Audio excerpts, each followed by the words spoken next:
आप लोग ना कभी यूट्यूब वगैरह यूज़ करें तो कभी ना वो देख लिया करो,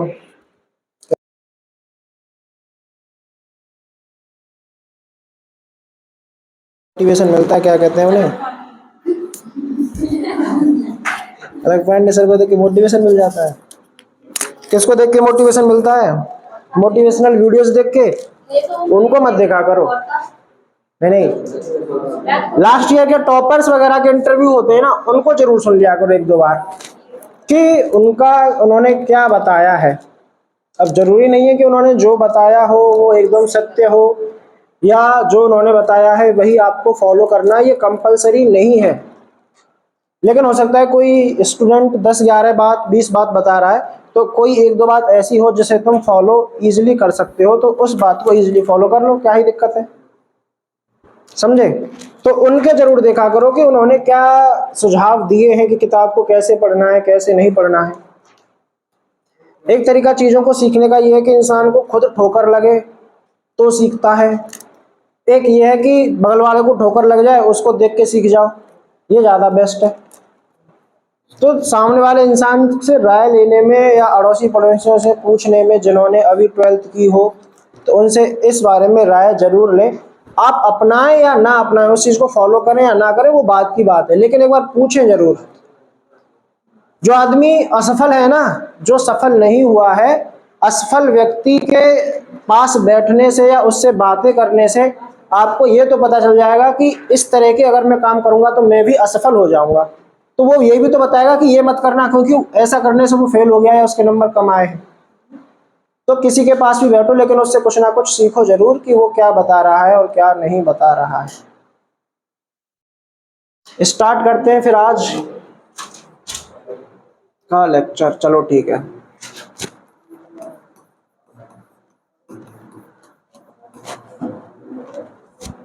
इतनी बेकार है।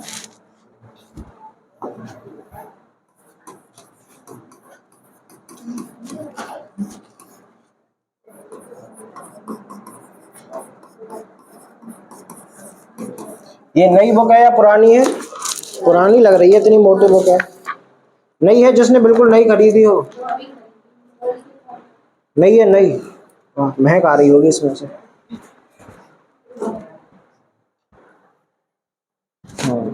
पतली सी कर दी। मैथ की तो इतनी पतली है, मैंने देखा आज, है ना?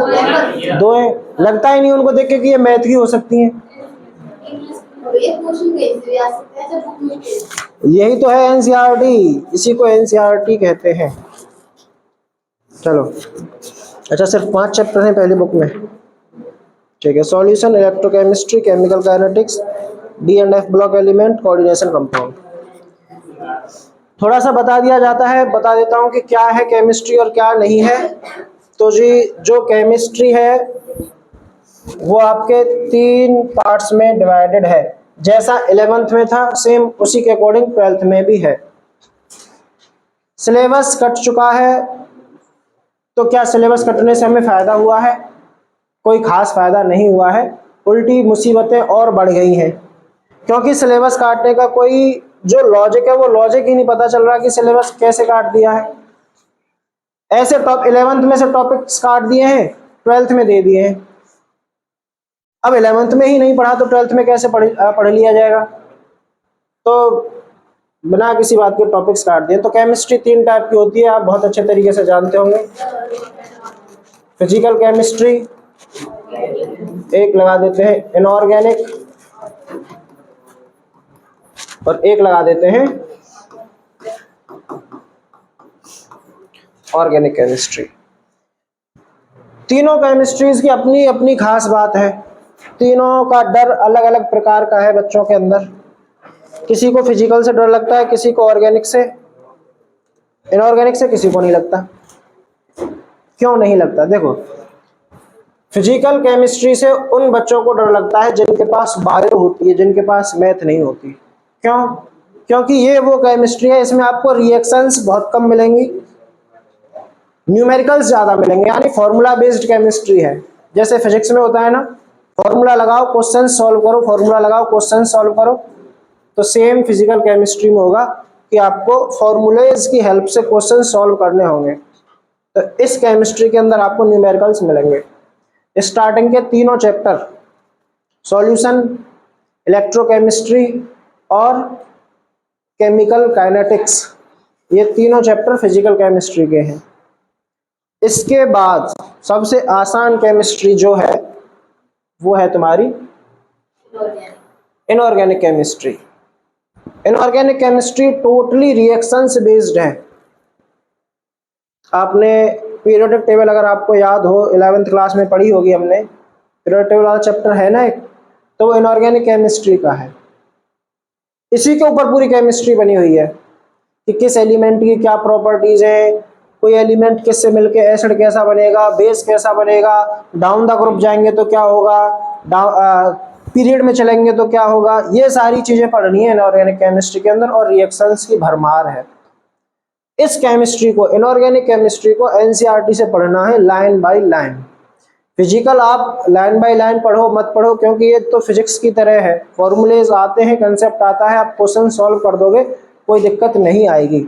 लेकिन इसके लिए आपको एनसीईआरटी पढ़नी है, और वो भी लाइन बाय लाइन। इसके अलावा इसका और कोई सॉल्यूशन नहीं है। और बहुत सारे लोगों ने पढ़ी है, आज तक जो भी टॉपर रहे हैं उन्होंने कभी भी केमिस्ट्री के लिए एक्स्ट्रा बुक कभी भी सजेस्ट नहीं की होगी। आप किसी से भी पूछ लेना, या फिर आप अपने टीचर से भी पूछ लेना। वो भी अगर 10 टीचर से पूछेंगे तो 10 में से 7 या 8 टीचर यही जवाब देंगे कि केमिस्ट्री के लिए ये जो तुम्हारी एनसीईआरटी है यही काफ़ी है। ठीक है, फिजिक्स के लिए 1-2 बार वो आपसे कह देंगे कि क्वेश्चन प्रैक्टिस के लिए एक्स्ट्रा बुक ले लो, क्योंकि एनसीईआरटी समझ में नहीं आएगी, लैंग्वेज समझ में नहीं आती है एनसीईआरटी में क्या लिखा हुआ है फिजिक्स में। लेकिन केमिस्ट्री के लिए हमेशा सजेस्ट किया जाएगा आपको कि आपको क्या पढ़नी है, एनसीईआरटी ही पढ़नी है। तो एनसीईआरटी पढ़ें, लाइन बाय लाइन पढ़ें, एक एक लाइन से एक एक क्वेश्चंस बनते हैं, उसी में आंसर मिल जाएंगे, वो पढ़ना है। अब इसके बाद है भैया ऑर्गेनिक। जिन विद्यार्थियों ने कक्षा एकादश में 11 में ऑर्गेनिक केमिस्ट्री नहीं पढ़ी है और वो ये सोच के बैठे हैं कि क्लास 12th में ऑर्गेनिक केमिस्ट्री में धुआं धुआं कर देंगे, तो वो गलत सोच के बैठे हैं। 11th केमिस्ट्री के जितने भी कंसेप्ट ऑर्गेनिक केमिस्ट्री में हमने पढ़े हैं वो सारे के सारे कंसेप्ट 12th की ऑर्गेनिक केमिस्ट्री में यूज होंगे। ये बात आप अभी से सुन लें। और जब मैंने 11th में ऑर्गेनिक केमिस्ट्री कराई थी, वहाँ पे सब लोगों से ये कहा था कि आज से आप लोगों को छुट्टी नहीं लेनी है, ये कहा था, क्योंकि ये वो कंसेप्ट है जो 11th से स्टार्ट होकर 12th तक जाएगा। बाकी फिजिकल केमिस्ट्री में आपने 11th में क्या पढ़ा क्या नहीं पढ़ा कोई मायने नहीं रखता है, क्योंकि एक नया चैप्टर स्टार्ट होगा जिसका पिछले और अगले चैप्टरों से कोई लेना देना नहीं है। इनऑर्गेनिक में आपको पीरियोडिक टेबल याद होनी चाहिए, एलिमेंट्स के बारे में याद होना चाहिए, आप रट लेंगे, पूरी रटने वाली केमिस्ट्री कहा जाता है इनऑर्गेनिक को। रिएक्शंस होंगी, लिख लिख के याद करते जाओ, लिख लिख के याद करते जाओ। ये ऑर्गेनिक केमिस्ट्री है, समझने वाली केमिस्ट्री। अगर आपकी समझ में आ गई तो रिएक्शंस को समझने में टाइम नहीं लगेगा, आसानी से रिएक्शंस होती चली जाएंगी। लेकिन पूरा कंसेप्ट 11th का होगा कि कब इंडक्टिव इफेक्ट लग रहा है, कब मीजोमेरिक इफेक्ट है, कब रेजोनेंस इफेक्ट आ जाएगा, कब खरास इफेक्ट लगेगा, कब पेरोक्साइड इफेक्ट है, कब मतलब बॉन्ड कैसे टूटेगा, कब होमोलिटिक बॉन्ड फिशन कब है। ये सब कुछ वहां पे जो सीखा है अब उसका एप्लीकेशन यहाँ पे यूज होगा। वहां पे 2 चैप्टर थे, यहाँ पे शायद 4 या 5 चैप्टर हैं ऑर्गेनिक केमिस्ट्री के। तो इसका मतलब जिन लोगों ने 11th में मौज मस्ती की है, पाप करके आए हैं, तो पाप का भागीदारी बनना पड़ेगा, भुगतना तो पड़ेगा ना, ऐसे कार्य किए हैं तो।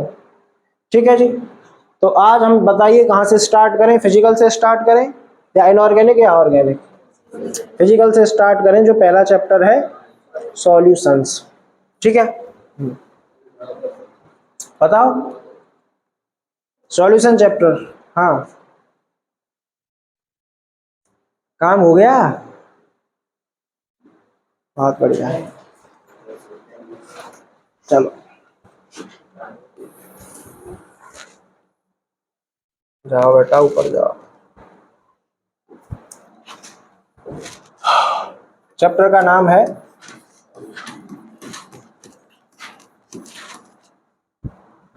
सॉल्यूशंस। ठीक है। सॉल्यूशंस क्या होते हैं? सॉल्यूशन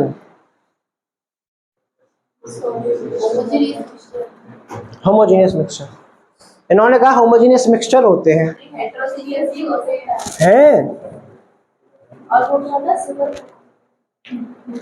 अब ये बताओ मिक्सचर क्या होता है? फिर बताओ बेटा, बहुत वार्तालाप कर रहे हो। Solute solvent. अब ये बताओ सॉल्यूट और सॉल्वेंट क्या होता है?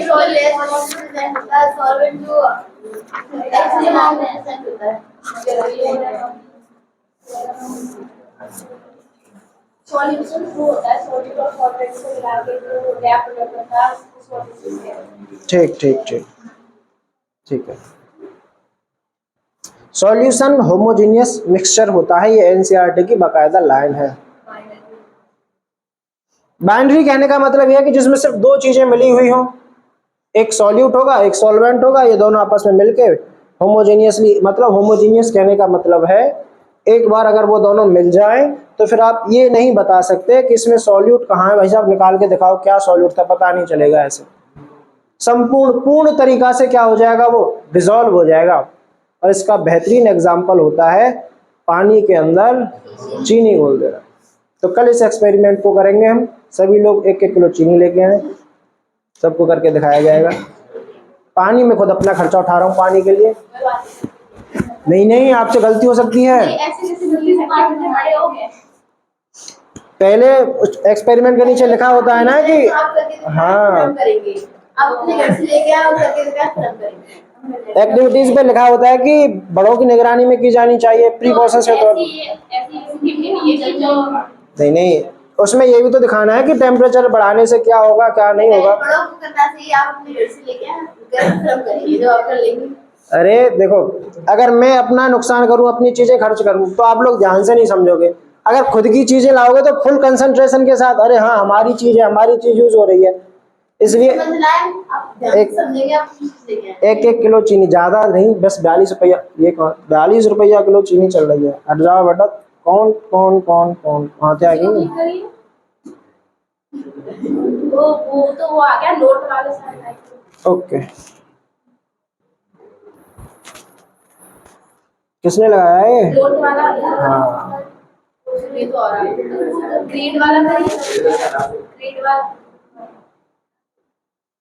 ओ ये तो बड़ा तरीका है। कोई दिक्कत नहीं है, हमारे पास दूसरा तरीका है, जाओ ऊपर। ठीक है, अब मैं तुम्हें कुछ चीजें पूछता हूं, फिर चैप्टर स्टार्ट करेंगे। एक बार फ्लो बन जाए तो कोई दिक्कत नहीं है। देखो सॉल्यूट क्या है, सॉल्वेंट क्या है, इस चीज पे चर्चा कर लेते हैं। बाकी आप 9th-10th में पढ़ के आ चुके हैं। मिक्सचर क्या है, सस्पेंशन क्या है, कॉलोइड क्या है, वो आपसे यहाँ नहीं पूछा जाएगा। यहाँ हम स्पेशली सॉल्यूशंस के बारे में पढ़ रहे हैं। और सॉल्यूशंस क्या होते हैं? सॉल्यूशंस सीधा सीधा लिखा हुआ है होमोजीनियस मिक्सचर होता है। होमोजीनियस मिक्सचर कहने का मतलब है, होमोजीनियस का मतलब होता है जो 100% कंप्लीटली डिसॉल्व हो जाए एक पर्टिकुलर टेम्परेचर पे। क्या किसी चीज का डिसोल्यूशन मतलब सॉल्युबिलिटी इस चीज पे डिपेंड करती है कि टेम्परेचर कितना है, टेम्परेचर कितना है कितना नहीं है, प्रेशर क्या है क्या नहीं है, डिपेंड करती है क्या? बिल्कुल डिपेंड करती है। तो कितना टेम्परेचर है कितना नहीं है, आपको दूध के अंदर चीनी घोलनी है, टेम्परेचर बढ़ा दो, दूध को गर्म कर दो, वो चीनी जल्दी घुल जाएगी। इसका मतलब जो सॉल्युबिलिटी है वो टेम्परेचर पे डिपेंड करती है। अब अगर आप क्या करें, मैंने कहा कि जो सॉल्युबिलिटी है, जो सॉल्युबिलिटी है वो टेम्परेचर पे क्या करती है? डिपेंड करती है। ये सॉल्युबिलिटी क्या होती है? अब आप कहोगे सॉल्युबिलिटी कहते हैं घुलना।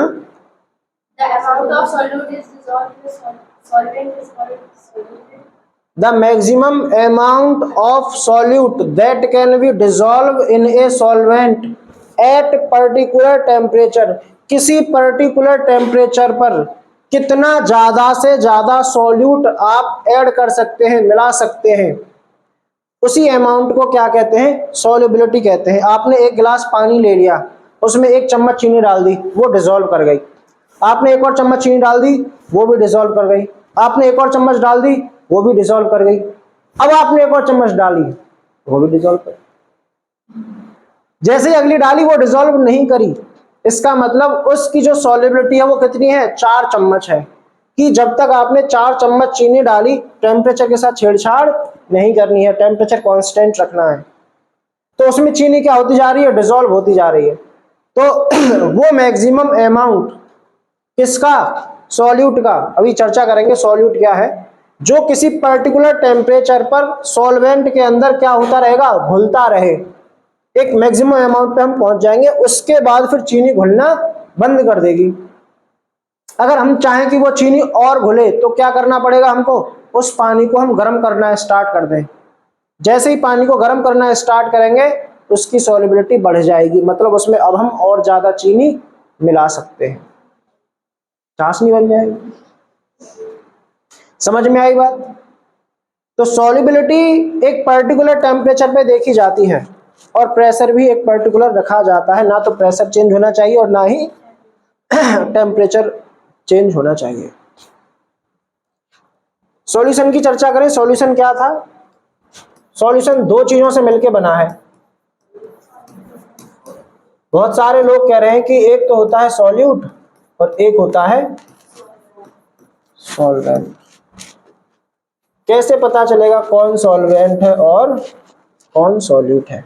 सॉल्यूट कम अमाउंट में रहेगा और सॉल्वेंट ज्यादा अमाउंट में। जिसको डिसॉल्व कराते हैं वो सॉल्यूट होता है, जिसको डिसॉल्व करते हैं वो सॉल्वेंट होता है।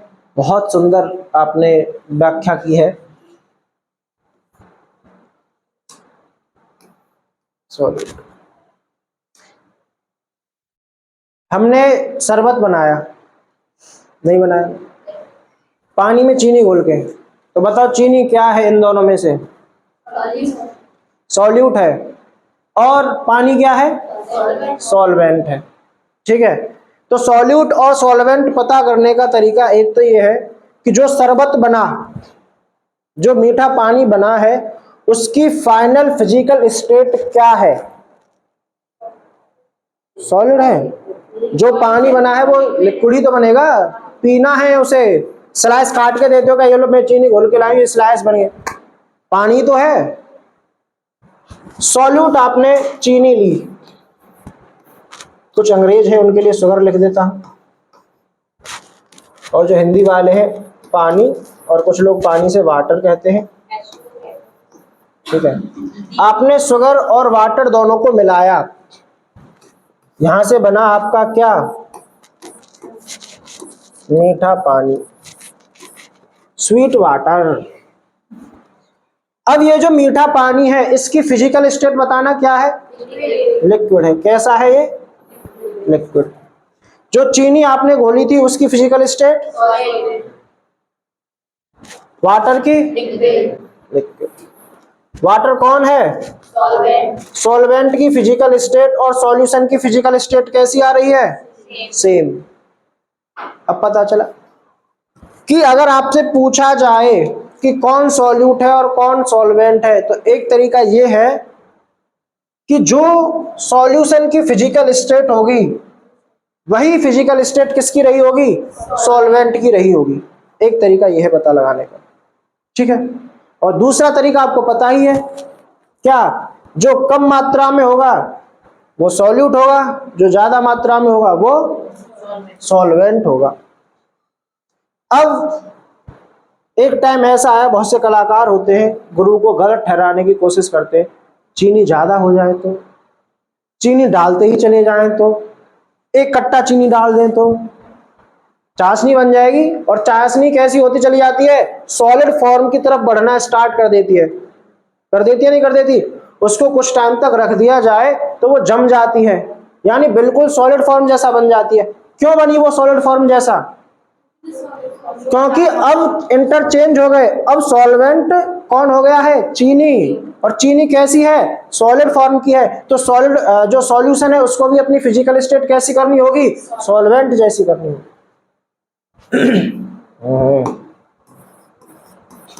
सॉल्यूशन बराबर सॉल्यूट प्लस सॉल्वेंट। मैं ये कहना चाह रहा हूं कि जो पानी है, जो लिक्विड है, जरूरी नहीं है वो हर बार क्या हो, आपका सॉल्वेंट हो। ठीक है, आपने क्या किया, सॉल्यूट इस बार किसको लिया है, पानी को लिया है, और सॉल्वेंट इस बार किसको लिया है? चीनी को लिया है। मतलब इस बार आपने चीनी बहुत ज्यादा कर दी है। चीनी कैसी होती है? सॉलिड। पानी कैसा होता है? लिक्विड। अब अगर ये सॉल्वेंट है चीनी, और चीनी अपने आप में सॉलिड है, तो सॉल्यूशन की फिजिकल स्टेट कैसी होनी चाहिए? फिर सॉलिड ही होनी चाहिए। तो चाशनी बनती है, और कुछ टाइम रख दे तो चाशनी कैसी बन जाती है? अपने आप सॉलिड फॉर्म में कन्वर्ट हो जाती है। इसका मतलब सॉल्यूशन की फिजिकल स्टेट किसकी फिजिकल स्टेट के बराबर होगी? सॉल्वेंट की फिजिकल स्टेट के समान होगी। समझे? तो एक तो फिजिकल स्टेट वाला पॉइंट है, और दूसरा जिसकी मात्रा कम है वो सॉल्यूट है, और जिसकी मात्रा ज्यादा है वो सॉल्वेंट है। अब आपके पसंदीदा पेय पदार्थ की बात कर लेते हैं कि सॉल्यूशन के नाम बोल दिया, कोई बात नहीं। सॉल्यूशन की बात करें और उसका नाम ना लें, बुरा मान जाता है। कुछ लोग बुरा मान जाते हैं कि सर हमारे बारे में तो चर्चा ही नहीं हुई। बताओ बेटा, पसंदीदा पेय पदार्थ क्या है? कोई मना ही नहीं कर सकता इससे। तो एल्कोहल। अब कुछ लोग एल्कोहल में पानी मिलाते हैं, और कुछ पानी में एल्कोहल मिलाते हैं। सबका अपना अपना हिसाब किताब है। क्या बन जाता है?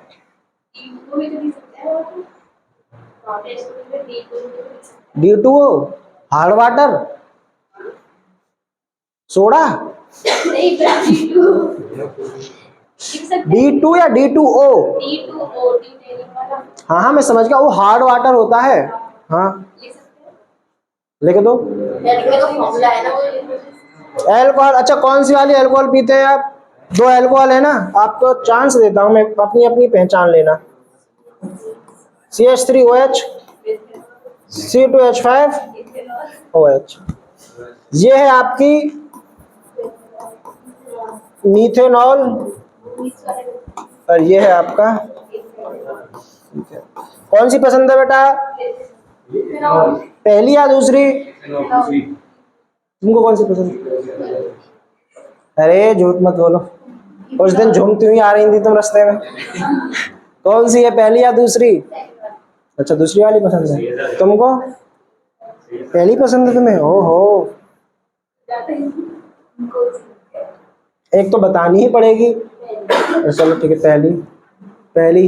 ये पीछे वाली लड़की, दोनों एक साथ है? तुमने, मुझे पता है झूठ बोल रहे हो कहीं।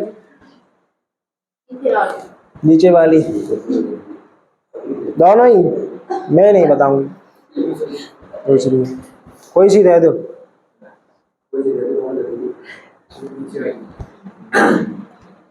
नीचे वाली होती है, ऊपर वाली नहीं होती।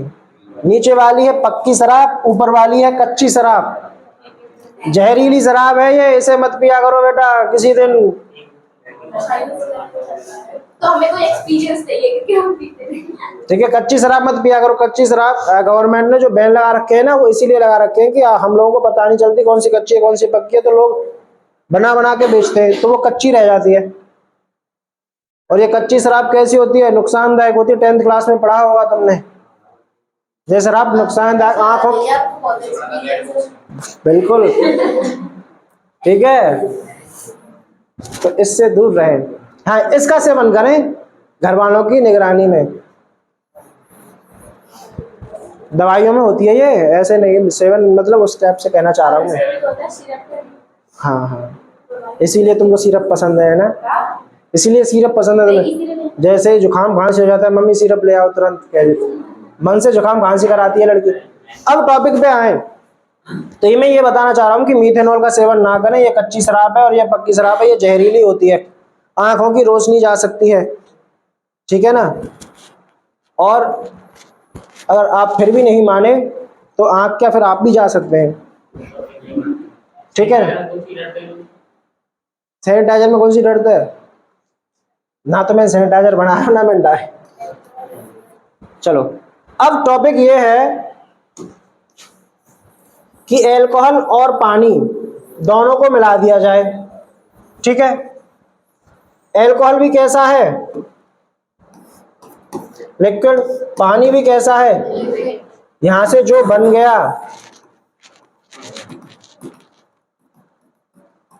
ये भी कैसा है, लिक्विड बन गया। अब कैसे पता चलेगी कौन सा सॉल्वेंट है और कौन सा सॉल्यूट है? तो ये बेटा व्यक्ति टू व्यक्ति डिपेंड करता है, कौन पानी में अल्कोहल डाल रहा है और कौन अल्कोहल में पानी डाल रहा है। ठीक है, जो अल्कोहल ज्यादा लेके चल रहा है, पानी कम डाल रहा है, उनके लिए अल्कोहल क्या है, सॉल्वेंट है। जो अभी नया कलाकार है, एक गिलास पानी में 1-2 बूंद डाल रहा है अल्कोहल का, उसके लिए पानी है। ठीक है, आप तो मुझे प्रो नजर आ रहे हैं सभी लोग, तो आपके लिए अल्कोहल एज ए सॉल्वेंट होगा। ठीक है, और पानी क्या है आपके लिए, समझ गए?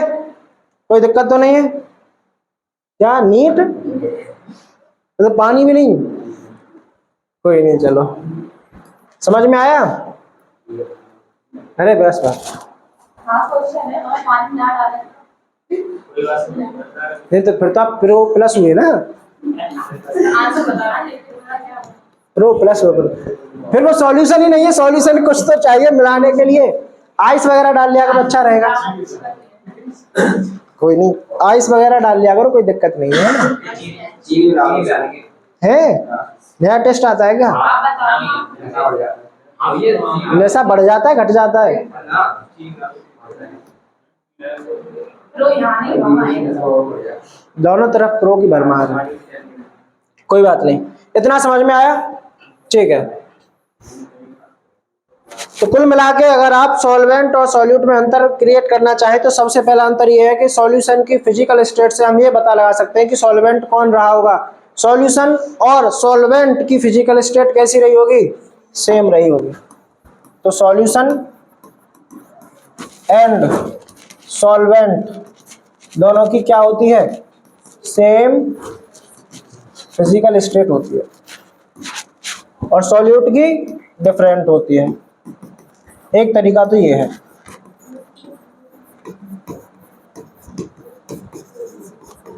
दूसरा तरीका, सॉल्यूट लेसर क्वांटिटी में होता है और सॉल्वेंट लार्जर क्वांटिटी में रहेगा, कोई दिक्कत नहीं। अब बात कर रहे थे हम टेम्परेचर और प्रेशर पे।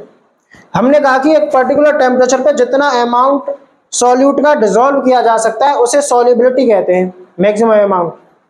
क्या इस मैक्सिमम अमाउंट को बढ़ाया घटाया जा सकता है? बिल्कुल। ये जो सॉल्युबिलिटी है, ये सॉल्युबिलिटी इस चीज पे तो डिपेंड करती ही है कि इसको किसके अंदर घोला जा रहा है। किसके अंदर मतलब आप चीनी किसके अंदर घोल रहे हैं, पानी के अंदर, अभी बताया पसंदीदा पेय पदार्थ के अंदर, कोल्ड ड्रिंक के अंदर, दूध के अंदर, किसके अंदर घोल रहे हैं, इस चीज पे तो डिपेंड करेगी ही। साथ में एक्सटर्नल फैक्टर्स पे भी डिपेंड करेगी। एक्सटर्नल फैक्टर्स मतलब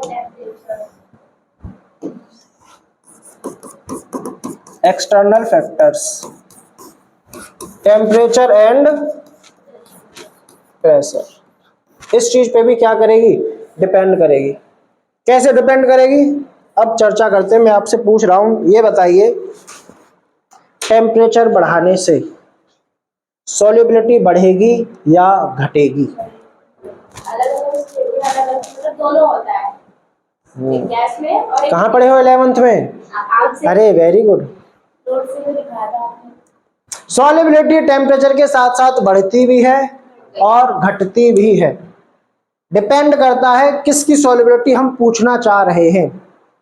जैसे अगर आप किसी लिक्विड के अंदर, अगर मैं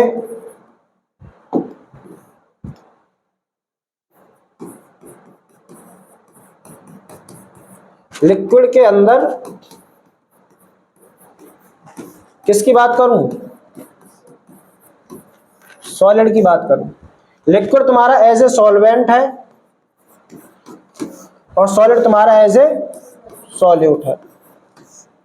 यानी लिक्विड के अंदर मैंने जो सॉल्यूट मिलाया है वो सॉल्यूट कैसा है, सॉलिड है। पानी के अंदर चीनी, इसका एग्जांपल, दूध के अंदर चीनी, इसका एग्जांपल, पानी के अंदर नमक, इसका एग्जांपल। पानी के अंदर नमक मिला दिया, मैं चाहता हूं कि एक टाइम ऐसा आया कि अब इससे ज्यादा नमक इस पानी में नहीं घुल सकता, तो मैं क्या करूंगा, टेम्परेचर बढ़ा दूंगा। पानी का, यानी पानी को गर्म करने के लिए आप गैस पर रख दीजिए, फिर आप उसमें क्या कर दीजिए और नमक डालिए, तो वो और नमक क्या हो जाएगा, घुल जाएगा। इसका मतलब जो सॉल्युबिलिटी पहले उसी गिलास के एक पानी की थी, अब वो उसी गिलास के एक पानी की सॉल्युबिलिटी टेम्परेचर बढ़ाने से बढ़ गई। पहले उस गिलास में अब नमक नहीं घुल रहा था, लेकिन टेम्परेचर राइज कर दिया तो अब और ज्यादा नमक उसमें घुलना स्टार्ट कर दिया। यानी अगर आप लिक्विड के अंदर सॉलिड की सॉल्युबिलिटी की बात करते हैं, लिक्विड के अंदर सॉलिड की सॉल्युबिलिटी की बात करते हैं, तो उसमें क्या होता है, इस वाले केस में solubility is directly proportional to temperature. आपने देखा होगा फ्रिज में से दूध निकालिए, उसमें चीनी घोलने की कोशिश करिए तो आपको ज्यादा मेहनत करनी पड़ेगी, एज कंपेयर टू जो गर्म दूध है उसमें चीनी डाल दीजिए, वो बहुत जल्दी घुल जाएगा। तो जो गर्म दूध है उसका टेम्परेचर ज्यादा है तो उसकी सॉल्युबिलिटी ज्यादा रहेगी, जो फ्रिज में रखा हुआ दूध है उसका टेम्परेचर कम है तो उसके अंदर जो चीनी है उसकी सॉल्युबिलिटी कम रहेगी। समझ में आई बात? तो ये लिक्विड के अंदर सॉलिड की सॉल्युबिलिटी की बात चल रही। एक दूसरा केस और है हमारे पास, सब चीज लिखेंगे हम, ठीक है ना, पहले समझा दूं, इतना सब कुछ लिखेंगे। दूसरा केस ये है, हम चाहते हैं सॉलिड के अंदर, सॉरी लिक्विड के अंदर, लिक्विड के अंदर गैस की सॉल्युबिलिटी।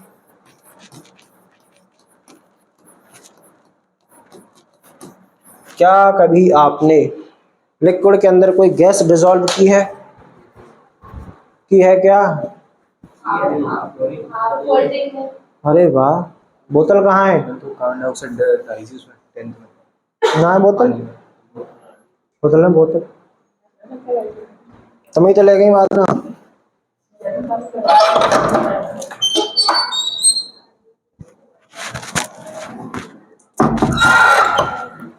गला सूख जाता है बोलते बोलते।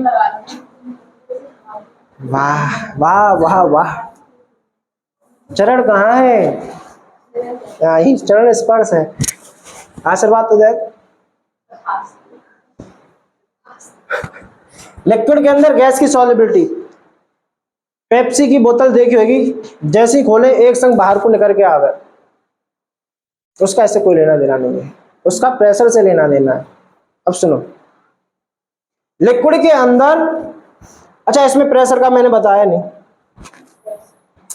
इस वाले केस में प्रेशर का ना मामूली सा चेंज आता है, या फिर हम कहें कि नो इफेक्ट लिखा जाएगा, यानी टेम्परेचर का तो डायरेक्ट इफेक्ट है।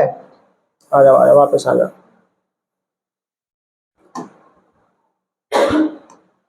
टेम्परेचर का तो डायरेक्ट इफेक्ट है, बट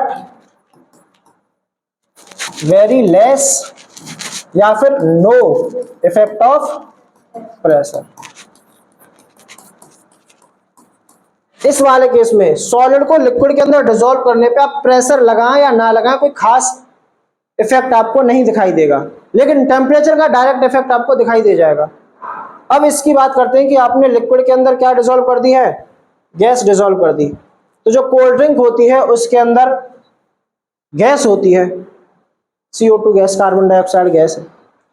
जब तक वो गैस उस कोल्ड ड्रिंक के अंदर है तब तक आपको उस कोल्ड ड्रिंक का मजा आता रहेगा। जैसे ही वो गैस उस कोल्ड ड्रिंक के अंदर से निकल गई फिर उसमें आपको मजा नहीं आएगा, फिर वो आपको मीठा पानी लगेगा। तो जो कोल्ड ड्रिंक के अंदर चटकीलापन है ना, वो उस गैस की वजह से ही है।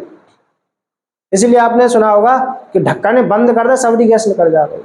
तो ढक्कन बंद करे तो गैस ही तो निकल जा गई, कोल्ड ड्रिंक थोड़ी ना निकल जाएगी वहां में से। लेकिन फिर भी बंद करने के लिए कवि क्यों कह रहा है? क्योंकि कवि चाहता है आनंद पूरा है, ठीक है, इसलिए कि वो गैस उसमें से बाहर ना निकल जाए। अब प्रश्न ये है कि लिक्विड के अंदर आपने गैस को मिलाया हुआ है, ठीक है, आप चाहते हैं कि और गैस आप उसमें मिला दें, तो क्या आप इस लिक्विड को गर्म करेंगे, टेम्परेचर बढ़ाएंगे? बताओ। नहीं भाई, ये लिक्विड है, ये रहा लिक्विड, ये लिक्विड है साहब,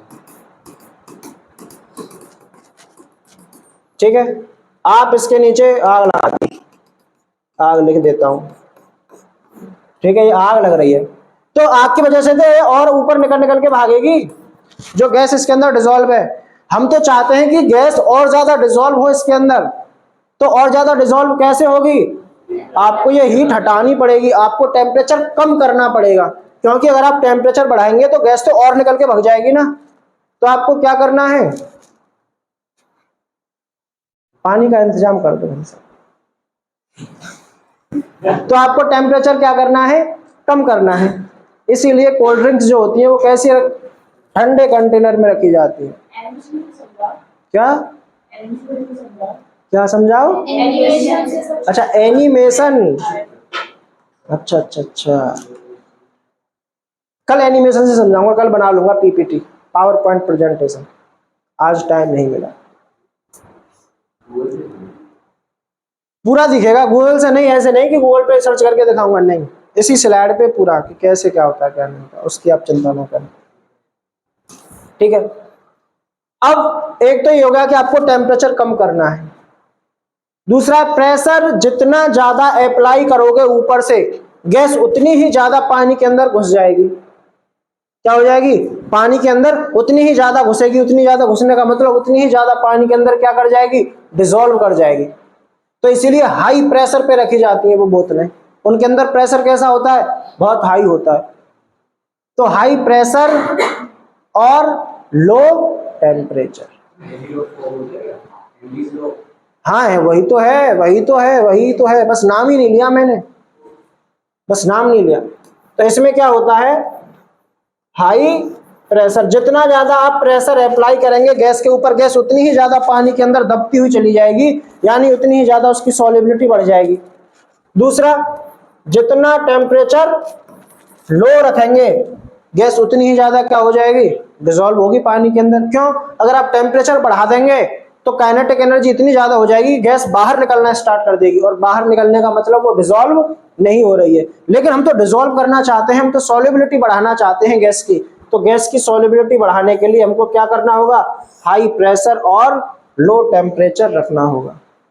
तो कोल्ड ड्रिंक की जो बोतल होती है उनमें यही तो होता है, हाई प्रेशर होता है, लो टेम्परेचर होता है। एक दो बार ऐसे करके बोतल को हिला देना, या तो उसके ढक्कन को खोल दो, अगर ना खोलो तो वो इतना प्रेशर है कि उसको तोड़ के बाहर निकल जाती है गैस। हाँ, इनकी बातों में ना आए, जाओ कोल्ड ड्रिंक मंगाओ तुरंत अभी।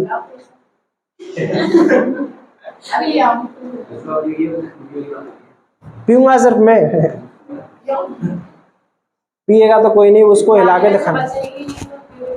ना ना, फ्रूटी में कोई वो ना है,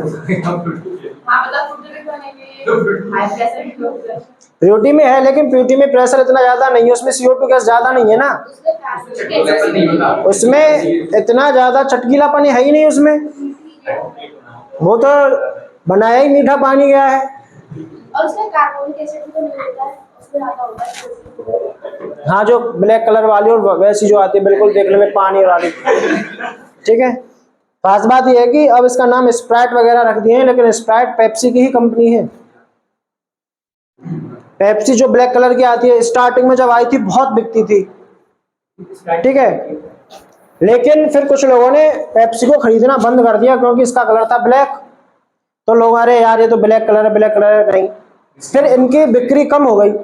फिर इन्होंने क्या कहा, दूसरी कंपनी बनाई, मतलब अपने ही अंडर में कंपनी है स्प्राइट, और उसको कैसा कर दिया, एकदम देखने में पानी जैसी लगती है। तो लोगों को लगा अरे भाई ये तो पानी मतलब अच्छा लगता है देखने में, लेकिन कंपनी किसकी है, पेप्सी की। तो स्प्राइट की डिमांड बढ़ गई, अल्टीमेटली फायदा किसको हो रहा है, पेप्सी को हो रहा है।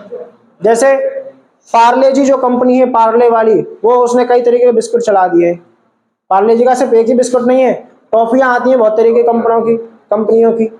तो फायदा अल्टीमेटली पार्ले को ही हो रहा है, लेकिन कंपनी का नाम बदल दिया है।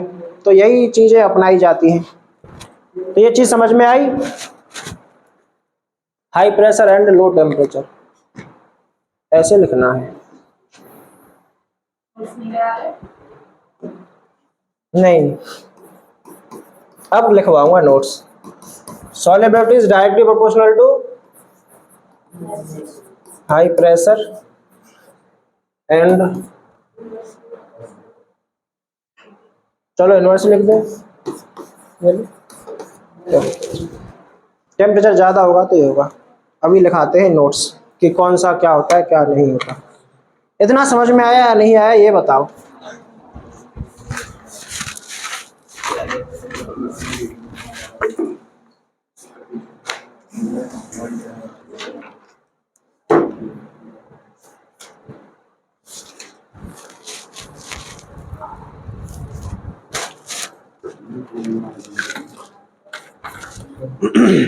और मैंने छुट्टी लेने से मना किया था, ये लड़की आई क्यों नहीं? तो एक्चुअली कुछ काम था, इमरजेंसी। इमरजेंसी था। Very good.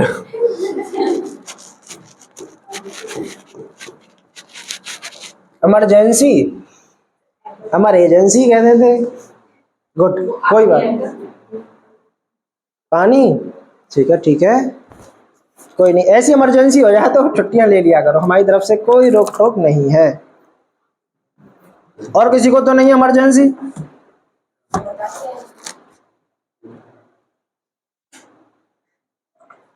भाई दिनों डंडा का इंतजाम किया जाए, प्रबंध किया जाए, बाकी तो सब कुछ सही है। मैंने पहले ही कह दिया था कि इस बार रिस्क नहीं मांगता है बिल्कुल भी। आपके वीडियो लेक्चर मिल जाएंगे, लेकिन फायदा नहीं हुआ। ये तो मैंने ऐसे ही लगा रखे हैं। हर चीज में फायदा देखना है क्या? क्या फायदा क्या लिखो बेटा। हेडिंग डालनी चैप्टर का नाम सॉल्यूशन।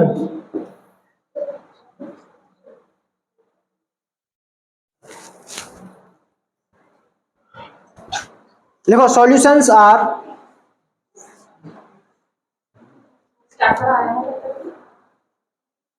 हाँ, solutions are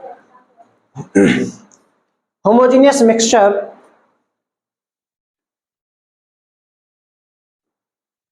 solutions are, गर्मी लग रही है? नहीं लग रही, नहीं लग रही। लग रही है। अरे लग रही है। कोई बात नहीं, हमू लग रही है। आपने बड़ा लिखा है विद एसी एसी ये कहाँ लिखा है? चला ये बस ये कि एसी दिखाई जाएगी। Solutions are homogeneous mixture of two और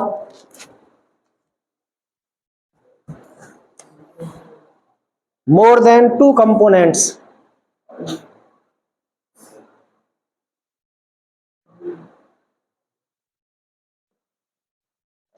to or more than two components.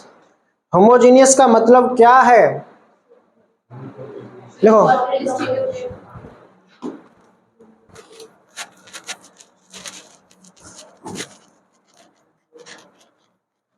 homogeneous means हाँ, its composition and properties, its composition and properties are uniform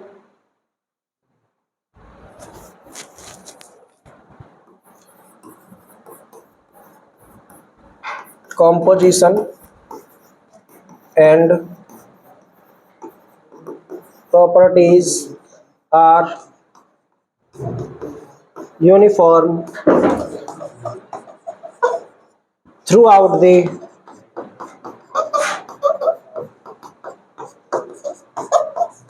mixture.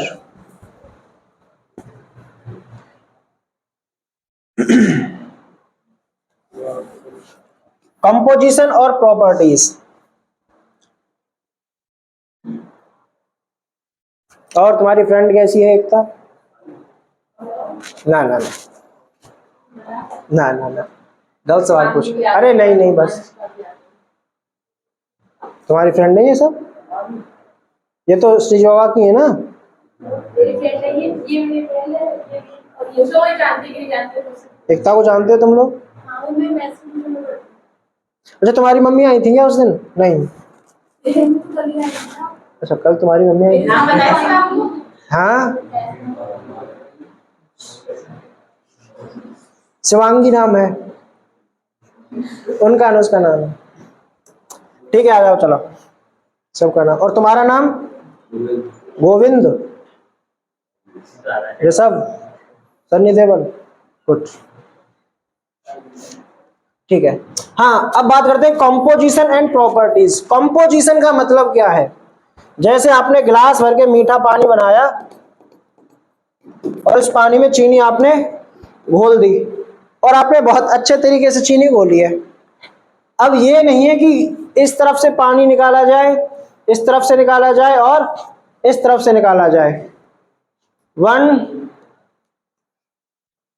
2 3, बताओ किस तरफ के पानी में मिठास ज्यादा होगी? बराबर होगी।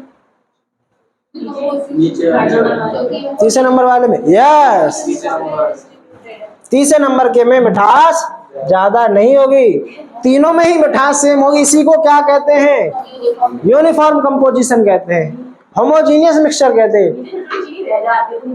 हाँ, इसीलिए तो कहते हैं कि आपने घोला नहीं है ढंग से। यूनिफॉर्मली डिस्ट्रीब्यूट नहीं रहेगी ना। दोबारा आपके चरणों में मेरा चरण स्पर्श है। आपको इस तरीके से करना है कि वो चीनी पूर्ण रूपेण घुल जाए। तब आपको अगर मैं एक चम्मच पानी निकाल के दूं और पूछूं बताओ ये किस जगह से मैंने निकाला है, तो आप नहीं बता सकते। क्यों? क्योंकि वो यूनिफॉर्मली कैसी है? डिस्ट्रीब्यूटेड है, डिसॉल्व हो गई है। यही मतलब है इसका कंपोजिशन एंड प्रॉपर्टीज। कहीं से भी ले लेना, हर जगह सेम प्रॉपर्टीज। इस जगह की डेंसिटी, इस जगह की डेंसिटी, इस जगह की डेंसिटी, सब क्या मिलेगी आपको? सेम मिलेगी। ये खास बात होती है किसकी? होमोजीनियस मिक्सचर की या फिर सॉल्यूशंस की। ठीक है, आगे लिखो।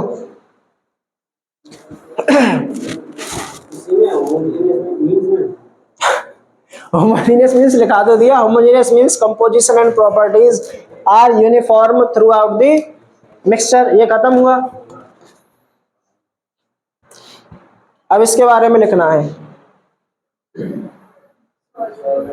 Solvent and solute. हमने लिखा कि दो कंपोनेंट होते हैं, तो दो कंपोनेंट है, उनका क्या नाम है, क्या है, क्या नहीं है, लिखो।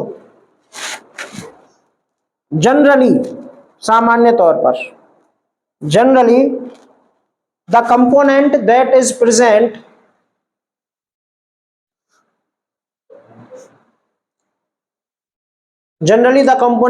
present in the largest quantity, generally the component that is present in the largest quantity is known as solvent is known as solvent। जो ज्यादा क्वांटिटी में प्रेजेंट है उसे सॉल्वेंट कहेंगे। नेक्स्ट लाइन में लिखना है और उसको ऐसे करके लिखना, ऐसे करके। जी हाँ, हैशटैग, मतलब ये इंपॉर्टेंट लाइन है। लिखो, solvent determines the physical state of solvent determines the physical state of solution।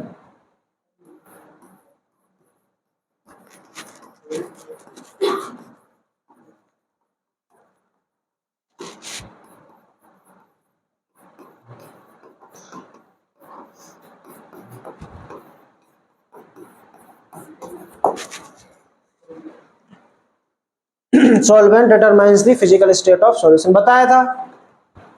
Solution और सॉल्वेंट की सेम फिजिकल स्टेट। जो फिजिकल स्टेट सॉल्वेंट की है वही फिजिकल स्टेट सॉल्यूशन की रहेगी। दोनों की फिजिकल स्टेट कैसी रहेगी? सेम रहेगी। आगे लिखो, another component that is present in the solution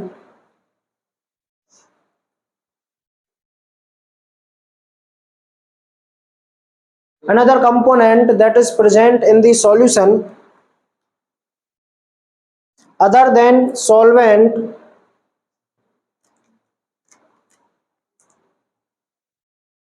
other than solvent is called as solute.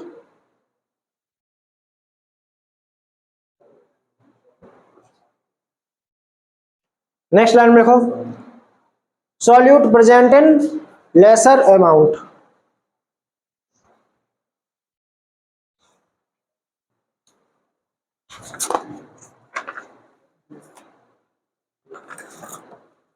solute present in lesser amount. ठीक है, solute कैसे अमाउंट में मिलेगा? कम अमाउंट में मिलेगा. अब आपने लिया पानी,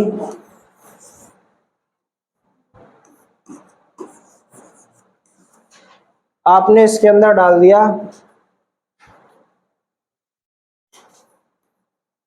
sugar. Yes, sugar.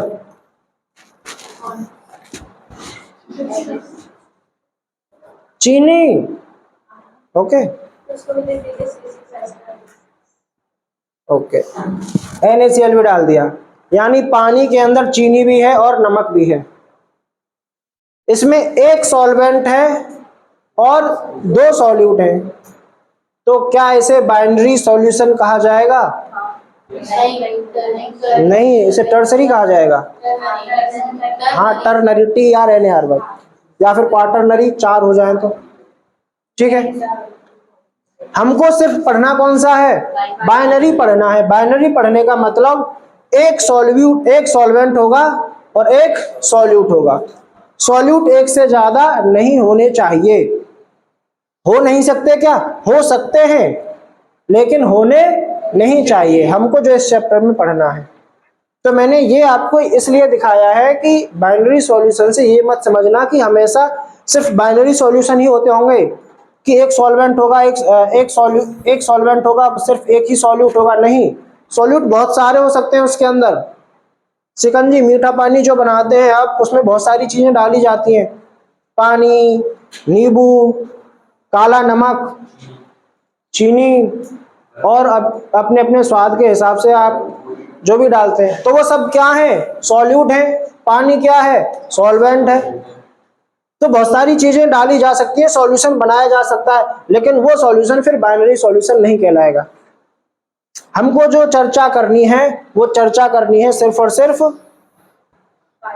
Binary solution के ऊपर. तो लिखो binary solution.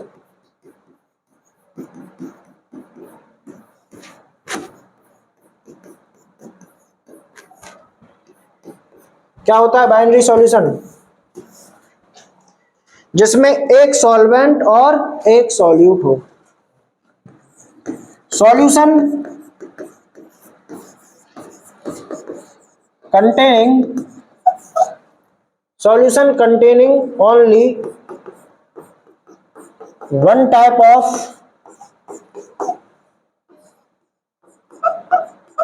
solvent and solute.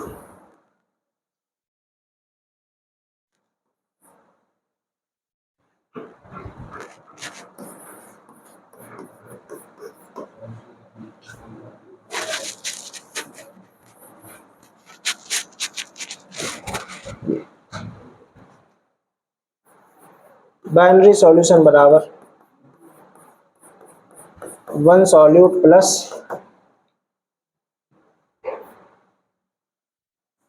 अरे यार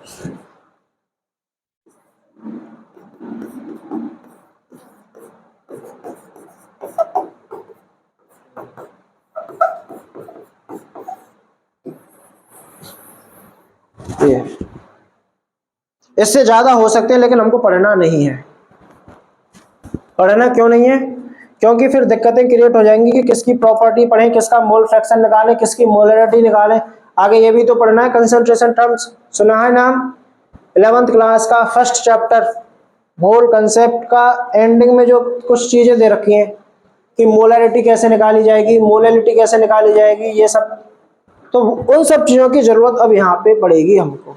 तो जिन लोगों ने वो टॉपिक पढ़ा है अच्छी बात है, नहीं पढ़ा है तो कोई दिक्कत वाली बात नहीं है, क्योंकि उसको दोबारा से पढ़ना टॉपिक के अंदर है. ठीक है, अब हेडिंग डालो, टाइप्स ऑफ सॉल्यूशंस। सॉल्यूशंस कितने प्रकार के हो सकते हैं?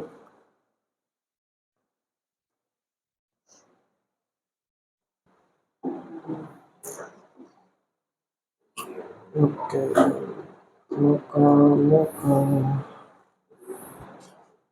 ओके,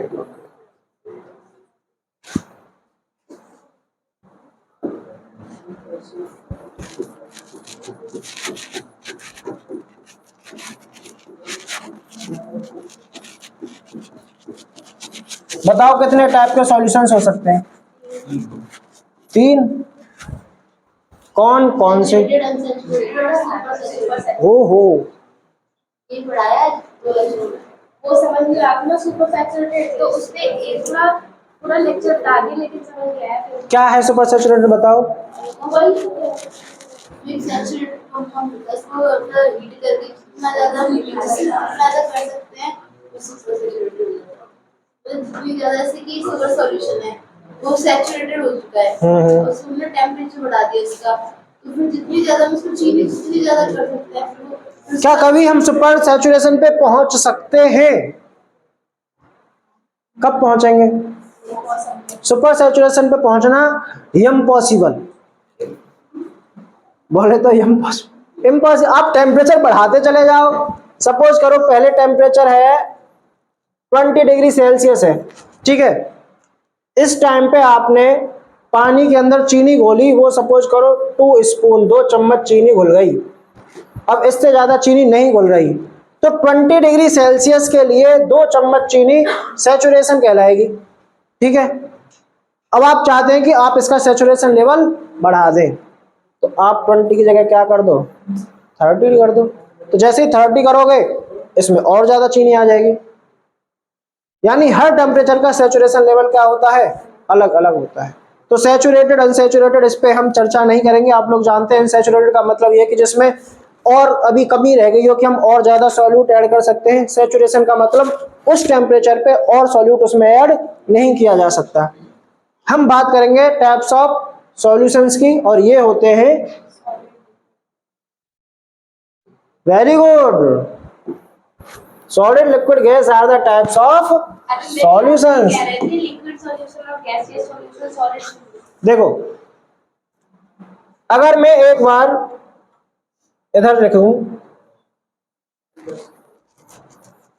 सॉल्वेंट और सॉल्यूट, अगर मैं एक बार सॉल्वेंट किसको लूं, लिक्विड को ले लूं, तो लिक्विड में क्या क्या ऐड किया जा सकता है? एक बार लिक्विड में अगर मैं गैस ऐड कर दूं तो ये एक इस प्रकार का सॉल्यूशन बन जाएगा। क्या लिक्विड के अंदर लिक्विड ऐड करके सॉल्यूशन बनाया जा सकता है? बिल्कुल बनाया जा सकता है। क्या लिक्विड के अंदर सॉलिड ऐड करके सॉल्यूशन बनाया जा सकता है? बिल्कुल बनाया जा सकता है। क्या ये जरूरी है कि लिक्विड ही सॉल्वेंट हो? बिल्कुल जरूरी नहीं है। इसका मतलब जैसे लिक्विड को लेके 3 अलग तरीके के सॉल्यूट मिलाने से 3 नए नए क्या बन सकते हैं, सॉल्यूशन बन सकते हैं। ठीक उसी प्रकार से एक बार सॉल्वेंट किसको लिया जाएगा, गैस को, तो फिर उसके लिए 3 अलग अलग सॉल्वेंट हो जाएंगे, सॉल्यूट हो जाएंगे। एक बार किसको लिया जाएगा, सॉलिड को, फिर उसके लिए 3 अलग अलग हो जाएंगे। तो 3 इसके 3 उसके और 3 उसके, टोटल कितने टाइप के सॉल्यूशंस बनते हैं? 9 टाइप के। समझ में आए कैसे हो गए 9 टाइप के? कि एक बार लिक्विड के अंदर गैस, लिक्विड के अंदर लिक्विड, लिक्विड के अंदर सॉलिड। तो ऐसा भी तो हो सकता है कि एक बार गैस के अंदर गैस, एयर क्या है भाई, एयर, गैस के अंदर गैस तो मिली हुई है, समझ में आई नहीं आई? तो ऐसा भी तो हो सकता है कि एक बार गैस के अंदर लिक्विड मिला दिया जाए या फिर गैस के अंदर सॉलिड मिला दिया जाए। गैस के अंदर सॉलिड मतलब डस्ट पार्टिकल सॉलिड के फॉर्म में है, और सॉल्वेंट कौन है, एयर, गैसियस मिक्सचर में आपने डस्ट पार्टिकल्स मिलाए हुए हैं। तो 3 ये अलग तरीके के सॉल्यूशन बनेंगे। और 3 किसके लिए बनेंगे, सॉलिड के लिए बनेंगे, कि सॉलिड में आप ये तीनों चीजें मिला सकते हैं। सॉलिड के अंदर गैस मिला सकते हैं, लिक्विड और सॉलिड के अंदर सॉलिड मिला सकते हैं। तो समझ में आया कैसे 9 प्रकार के सॉल्यूशन है। अब ये 9 प्रकार के सॉल्यूशन पूछे तो नहीं जाते, लेकिन इनके एग्जाम्पल पूछ लिए जाते हैं, और जो एनसीईआरटी में साफ साफ लिखे हुए हैं जो एनसीईआरटी में लिखा हुआ है वही एग्जाम्पल याद करना है, उसके अलावा बाहर से कुछ भी याद नहीं करना, लेकिन एनसीईआरटी का छोड़ना भी नहीं है एक भी। तो हेडिंग डालो टाइप्स ऑफ सॉल्यूशंस लिखो। टाइम है ना, 5 बजे होगी ना क्लास, तो हाँ तो टाइम है भी, तो गिरा नहीं हूं।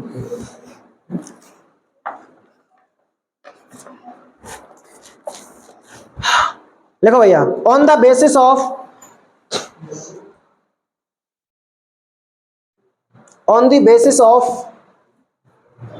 फिजिकल स्टेट ऑफ सॉल्वेंट,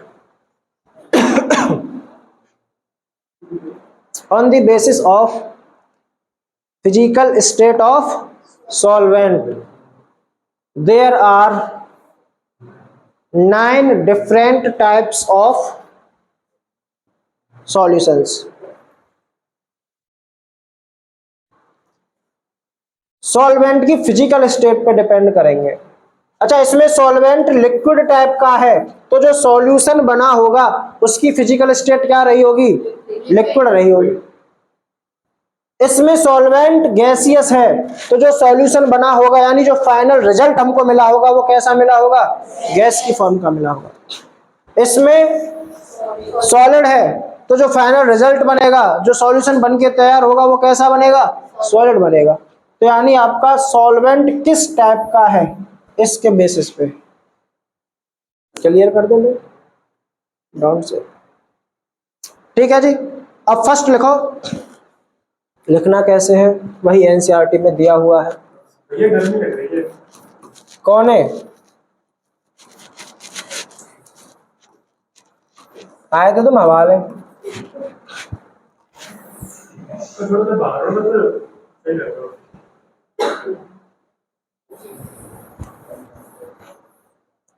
चलो इसी में लिख दो। वो है ना वो टेबल, हाँ हाँ आई नो टेबल है,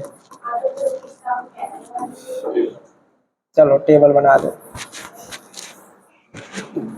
मैं सोच रहा था टेबल जैसे ढोंग क्या ही करूं। कहाँ है टेबल? कितने चाहिए? 1 2 3 4। ये ना आंखों में चुभती है इसलिए मैं लगा नहीं रहा था इसे।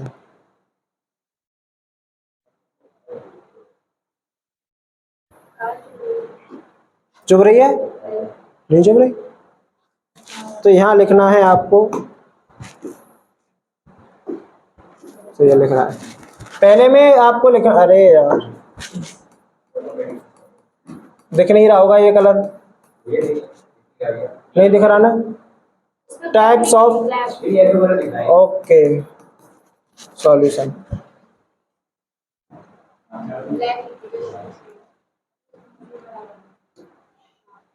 इस तरफ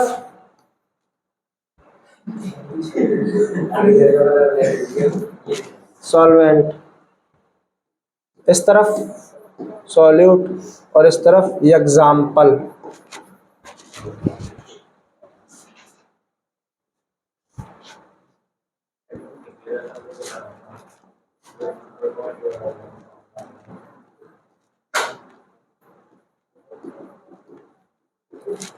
ठीक है। टाइप्स ऑफ सॉल्यूशन में अगर मैं लिक्विड सॉल्यूशन की बात करूं, किसकी? ये लो भैया, अगर लिक्विड सॉल्यूशन है यानी सॉल्यूशन अगर लिक्विड है तो सॉल्वेंट कैसा रहा होगा? लिक्विड रहा होगा, क्योंकि सॉल्यूशन की फिजिकल स्टेट किस पर डिपेंड करती है? सॉल्वेंट पे डिपेंड करती है। इसका मतलब अगर टाइप ऑफ सॉल्यूशन लिक्विड है तो सॉल्वेंट कैसा रहा होगा? लिक्विड ही रहा होगा। अब जरूरी है कि सॉल्यूट कैसा हो? सॉल्यूट, अरे इस तरफ से लिख दिया, ये यहाँ लिख दिया जाए, ठीक है, मेंटेन कर लेगा वो अपने आप।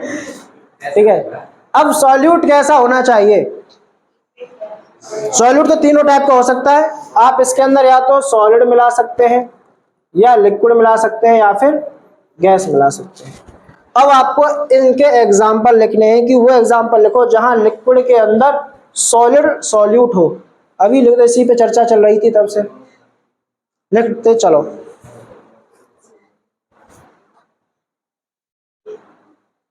मीठा पानी, पानी के अंदर नमक, पानी के अंदर चीनी, पानी के अंदर मिट्टी हो सकती है क्या?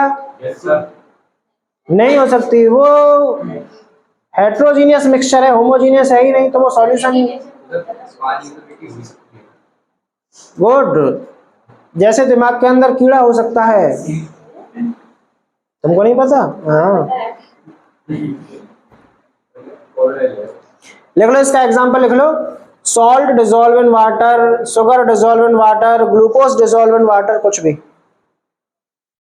लिक्विड के अंदर आप अपना पसंदीदा पेय पदार्थ के बारे में लिखेंगे। Alcohol plus water. लिक्विड के अंदर गैस, कोल्ड ड्रिंक वगैरह के बारे में लिखो।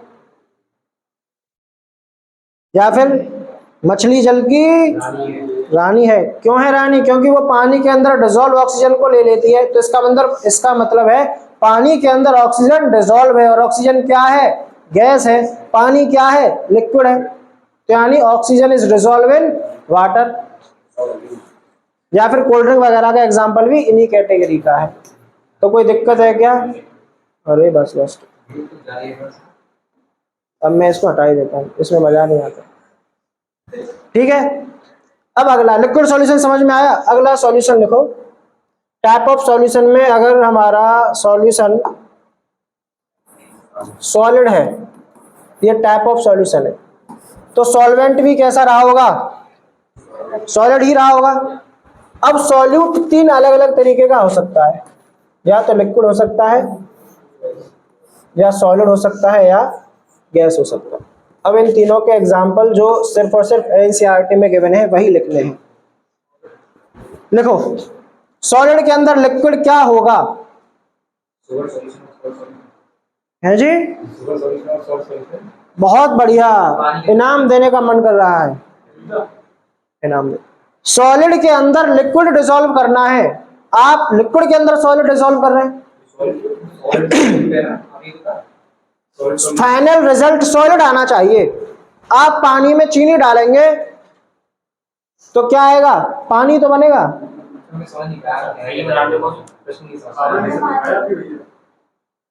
फाइनल रिजल्ट कैसा आना चाहिए?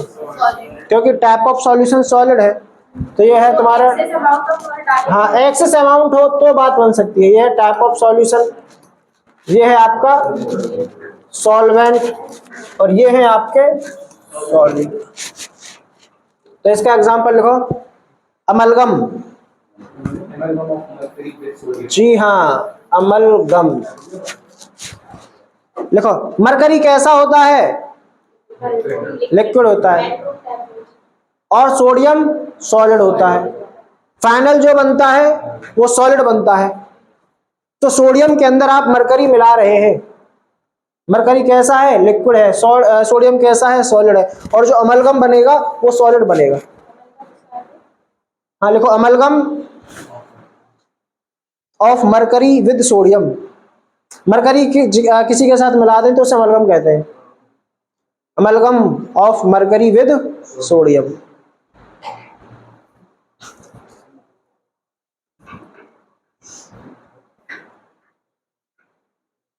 आगे सॉलिड,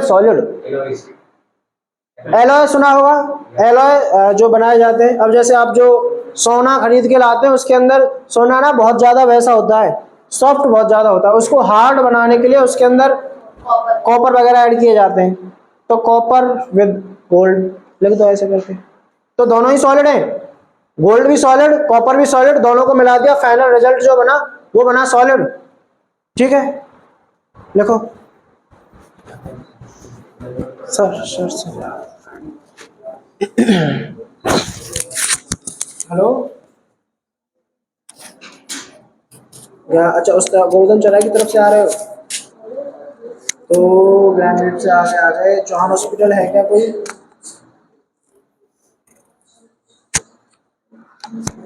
अच्छा, अंग्रेजी शराब की दुकान है। अच्छा, उससे आगे आना है। हाँ, एक दुकान मिलेगी आपको समोसे कचौड़ी वाली, और उस पे और उस पर ट्रांसफार्मर रखा हुआ है। ट्रांसफार्मर भी स्वामी विवेकानंद स्कूल है और कुजवा डेयरी के अंदर जाके होम लाइट हाउस है, बड़ा सा शोरूम हाँ, और उसकी दूसरी तरफ समोसे का चौड़ी वाली लगी है। आ जाए।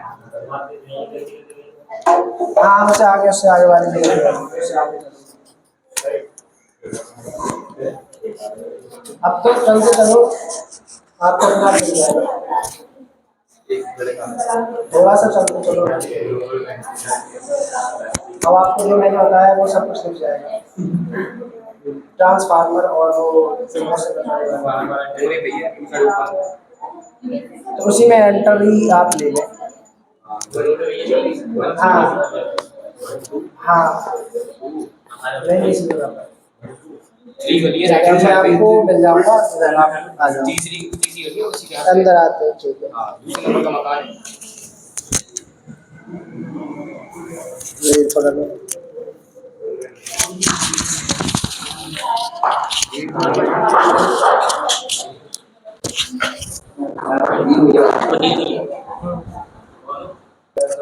ओ हाँ हाँ, वो तो है।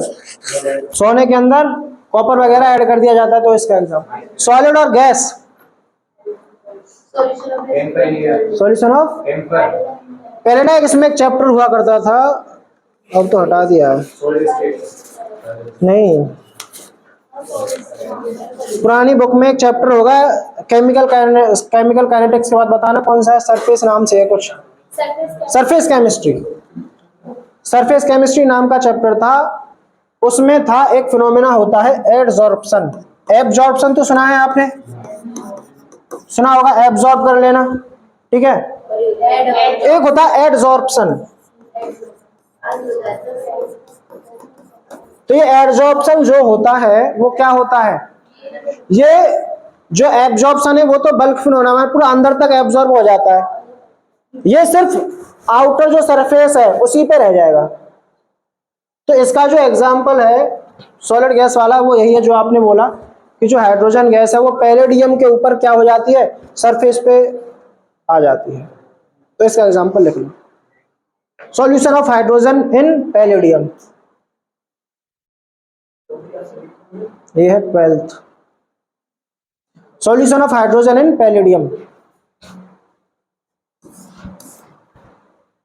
तो ये कौन सा फिनोमेना है, ये है एडजॉर्प्शन का फिनोमेना है, ठीक है। Solution of hydrogen in palladium. Palladium कौन सा है, पीडी, नहीं पढ़ोगे पिटोगे, ये वाला। हाँ, नहीं पढ़ोगे पिटोगे, तो ये वाला जो पीडी है ये है पैलेडियम, ठीक है। एग्जाम्पल याद करने में कोई ज्यादा दिक्कत तो नहीं है। सॉलिड का लिक्विड अमलगम हो जाएगा, सॉलिड के अंदर सॉलिड कॉपर वगैरह जो गोल्ड के अंदर मिलाए जाते हैं या फिर जितने भी एलॉयज है, फाइनल रिजल्ट सॉलिड। और सॉलिड के अंदर गैस, ये वाला आपको याद रखना है कि हाइड्रोजन जो है वो पैलेडियम की सरफेस के ऊपर हो जाता है, इसी को क्या कहते हैं, एडजॉर्प्शन फिनोमेना कहते हैं। तो 6 टाइप के हो गए, 3 उसके 3 इसके, 3 और बचे हैं। चलो 3 किसके बचे हैं, गैस के, ठीक है। जल्दी लिखो तो फिर गैस का तो हो ही जाएंगे आसान।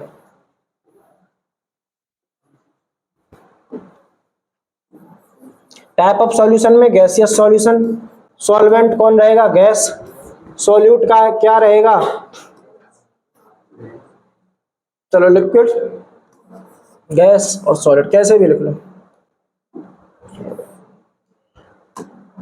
Solid, liquid, gas. गैस के अंदर सॉलिड डिसॉल्व करना है, अभी एग्जांपल बताया था, डस्ट पार्टिकल्स जो होते हैं वो गैसियस मिक्सचर के अंदर क्या हो जाते हैं, जो एयर है उसके अंदर डिसॉल्व हो जाते हैं। तो एग्जांपल लिख लो, डस्ट पार्टिकल्स इन एयर।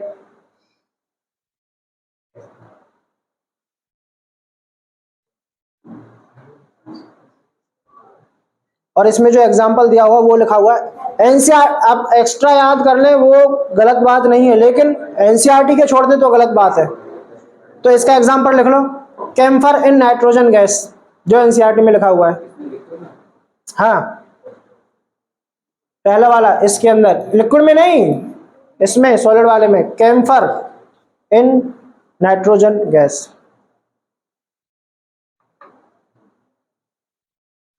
अगला लिखो लिक्विड वाला, वाटर ड्रॉपलेट्स होती हैं, ह्यूमिडिटी होती है ना, होती, तो उस ह्यूमिडिटी का मतलब क्या है कि पानी की मात्रा एयर में ज्यादा है, उसी को तो ह्यूमिडिटी कहते हैं। तो एक तो ह्यूमिडिटी एग्जांपल हो जाएगा। दूसरा जो किताब में दिया हुआ है वो जरूर लिखना है। लिखो क्लोरोफॉर्म, क्लोरोफॉर्म जानते हैं? क्लोरोफॉर्म नाक पे डाल देते हैं, फिल्मों में दिखाया होगा, रूमाल पे ऐसे छिड़कते हैं नाक पे। हाँ, पुरानी फिल्मों में विलेन का मेन काम एक जो होता था वो यही होता था। Yes yes, you know everything, I know. लिखो chloroform mixed with nitrogen gas, chloroform mixed with nitrogen gas. और लास्ट गैस के अंदर गैस तो एयर अपने आप में खुद है ही मिक्सचर, बहुत सारी गैसेस मिली हुई हैं आपस में। तो लिख लो oxygen, mixture of oxygen and nitrogen gas, ये लिख लो कोई ना। बाकी क्या सिर्फ यही एग्जाम्पल है? नहीं, एग्जाम्पल बहुत सारे हो सकते हैं, लेकिन जो एनसीईआरटी में गिवन है वो तो पढ़ने ही पढ़ने हैं, चाहे कुछ भी हो जाए। ठीक है जी, कल 3:30 बजे केमिस्ट्री, और जहाँ छोड़ा है वहां से उससे आगे पढ़ेंगे। ठीक है, किसी को कोई दिक्कत हो तो बताना, ना हो